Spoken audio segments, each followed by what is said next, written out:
and welcome to the past, except I'm driving a brand new car. Although it feels like this is a museum piece of what cars used to be like in the 50s. This is the brand new Toyota Land Cruiser 76. Well, it's a massively updated version for 2023.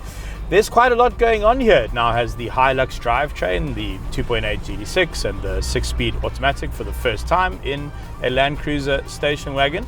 But there's also a lot that's not going on here that probably should be going on. Let me explain.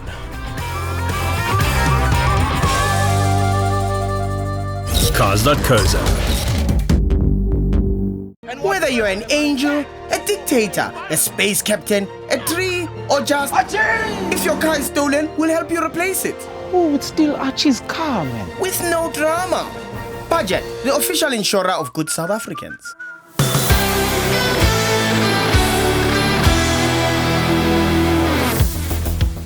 So what is it? It's old. It's very old. I mean, okay, it's legendary, let's put it that way. I get that this car has built a formidable reputation. It's basically indestructible. There are parts everywhere for it. You can fix it with a sledgehammer and a prayer and a coat hanger, and that's cool. I mean, I suppose that is cool in certain applications. But is it okay that there is just so much missing here in terms of comfort and tech, and you still pay R1 million and you have to put up with this cheap interior? I don't know. I don't know if this is excusable anymore.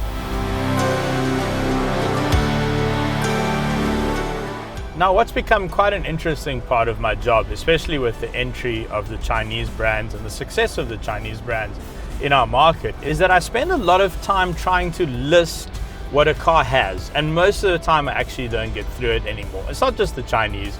Most cars are pretty comfort and feature rich. Although with the Germans, you do have to tick a lot of boxes and pay a lot of extra rands. But this car is the opposite, because I can have fun with listing what's not here. So you don't get any form of climate control. In fact, you don't get any sort of climate buttons at all. You just get these old switch gear that feels like I'm moving around, I don't know, solid blocks of concrete inside the dashboard. That I'm pretty sure Nissan Champs had that in like the 80s.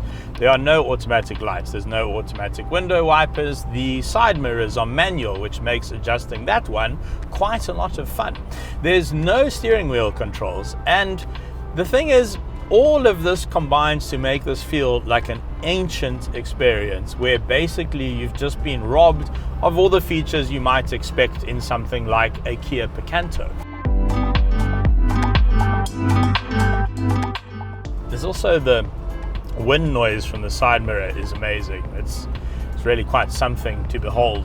Then the other thing it's missing is a readout of your fuel consumption. Seriously, how much can something like that cost? Really, like how much can that actually cost to implement into a vehicle? I can't imagine very much. The buttons, the door buttons, are from a Toyota Cressida.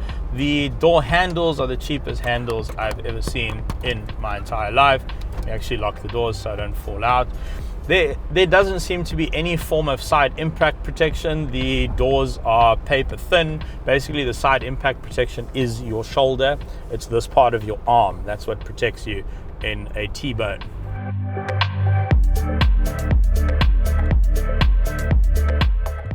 So this is reminding me a lot of the Jimny film we made recently, where I pointed out that the Jimny is a pretty terrible commuter car, but everyone is using them as commuter cars. However, they are of course exceptional off-road. This car, I get it, is exceptional off-road. It's extremely capable. But in a world where a 900,000 Rand bakkie feels like a premium SUV, in my opinion, this lack of creature comforts at R1 million, there's just no reason for this. And the thing is, they've obviously raided the Hilux parts bin to get the engine and the gearbox, so why couldn't they just also get the steering wheel buttons out of there and a climate control system? I mean, all of these parts exist. Surely just add them to the car. It's not like you have to R&D all the parts again. Just move it across. Put the Hilux dashboard in here, maybe a modified version of it.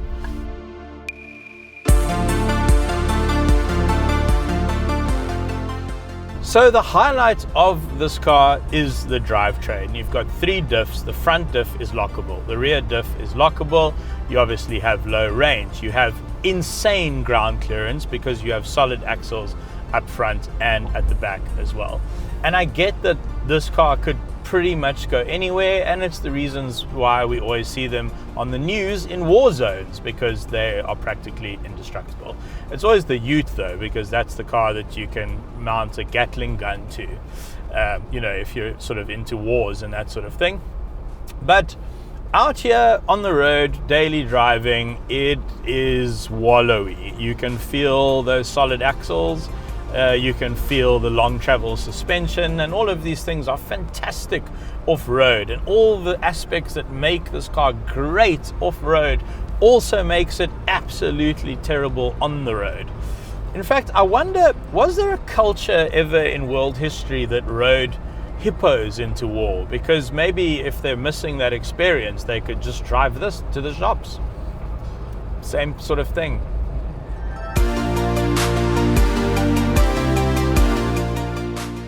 Okay, let's focus on some of the details here and what's new in this 2023 Land Cruiser 76 LX station wagon. So, under the bonnet is the 2.8 GD6 from the Hilux, which has been around now for close to 10 years.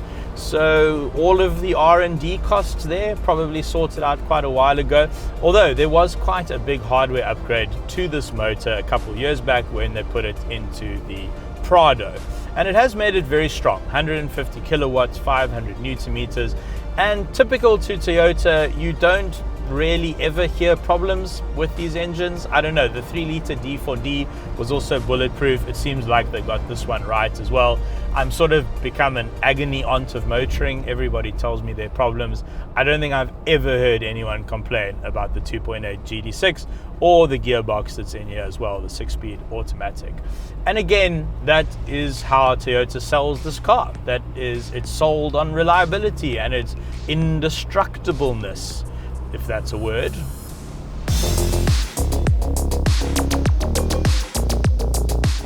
So you still can buy the 4.5 D4D, the V8, the diesel V8 in here. Also a fantastic engine, but quite thirsty. And I suppose that what Toyota was trying to achieve here was a more user-friendly, economical engine and drivetrain.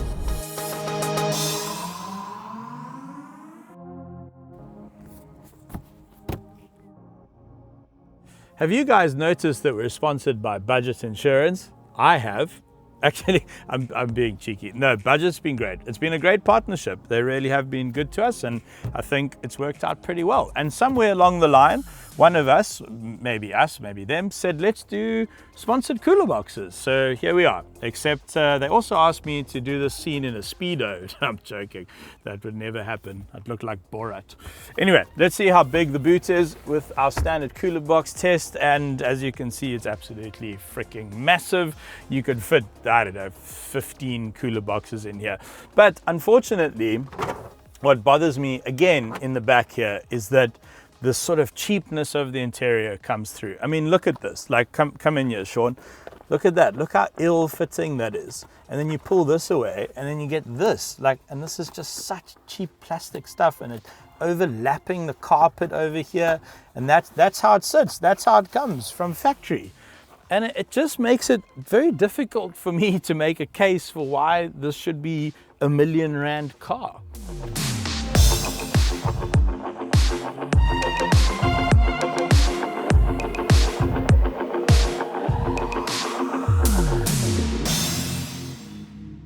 You know, I once showed up at a friend's coffee shop with a Land Cruiser Ute, the bucky one, the big one. And he just said to me, yo, that thing is a meneer. And if you're from the overseas and you don't know what I'm talking about, it means it's like the boss. It's like sir. It's like deserves respect. It's a big guy. It's the chief. There's no one above it. That's kind of what meneer sort of translates to in Afrikaans. And I think that's what you're buying here. You're buying the respect of those around you. You're buying the respect of a legend. You're buying the confidence that only something like this can give you. And yes, the drivetrain is what you're paying for here. It's all solid. I can feel that there's just 17 tons of really, really solid stuff underneath my butt. And I get that. At the same time, I also think to myself that a lot of a car's purchase price is because of the R&D costs that have gone into making the car. And these R&D costs were probably settled, paid off 30 years ago. So it's not like there's anything new happening here. It's just all very well built and very solid and very reliable. And I get that. And also, Toyota's the biggest car company in the world for a reason. They know what their customers want, and their customers do seem to want this, and I know that I'm just not the target market. It is truly an amazing car. It lives up to its reputation, and I'm definitely not the right person to test it 4x4. But I think it would be remiss of me not to point out the fact that this car doesn't need to be this basic for R1 million. It really doesn't. And I think that it wouldn't kill Toyota to just put some electric mirrors in, some automatic wipers, some automatic lights, and maybe a fuel consumption readout. That would be nice. Oh, by the way, they claim 9.6 liters to the 100, but I don't know. Can't tell you because there isn't a readout. Right, thanks very much for watching this incredibly useless review of a Land Cruiser 76 LX, the new one with the Hilux drivetrain. I have been Chiro de Siena. I'll probably continue to be him for a foreseeable future. If you haven't subscribed to the channel, we'd absolutely love it if you did. Join us on our adventures. We have over 800 films on the channel, so if you are looking for a used car review, you'll probably find it in our back catalogue.